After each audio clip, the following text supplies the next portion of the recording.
Hello বন্ধুরা, সবাই কেমন আছেন? আশা করি সবাই ভালো আছেন, আমিও ভালো আছি।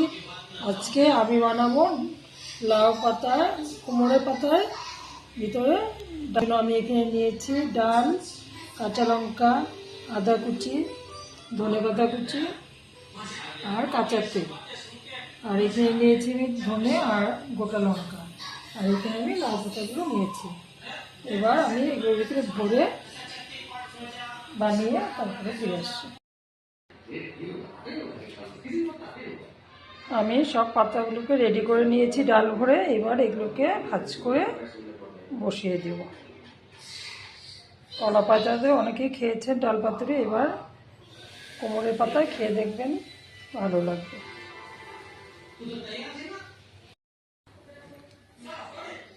এইভাবে করে আমি সব পাতাগুলোকে ভাজ করে বাটিতে ভরে নিয়েছি। এবার উপর দিয়ে আরেকটি পাতা দিয়ে দেব, দিয়ে এটাকে ঢাকনা বন্ধ করে দেব। দিয়ে বসিয়ে দিয়েছি জল ফুটে গেছে। এবার জলের ভিতরে একটা স্ট্যান্ড দিয়েছি, স্ট্যান্ডের উপর বাটিটাকে বসিয়ে দেব।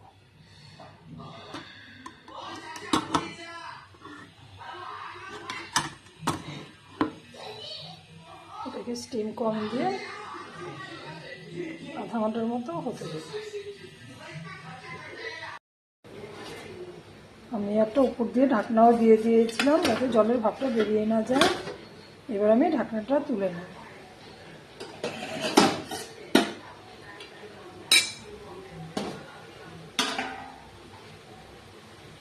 এবার আমি এটাকে নামিয়ে ফেলবো। এটা হয়ে গেছে। এবার আমার বাটি ঢাকনাটা খুলে নেব। এই দেখুন বন্ধুরা, কত সুন্দর হয়েছে। কলা পাতা থেকে অনেকে বানিয়ে খান, এইভাবে কোমরের পাতা বানিয়ে খেয়ে দেখবেন, ভালো লাগবে। ভালো লাগলে লাইক, কমেন্ট, সাবস্ক্রাইব করবেন। ধন্যবাদ।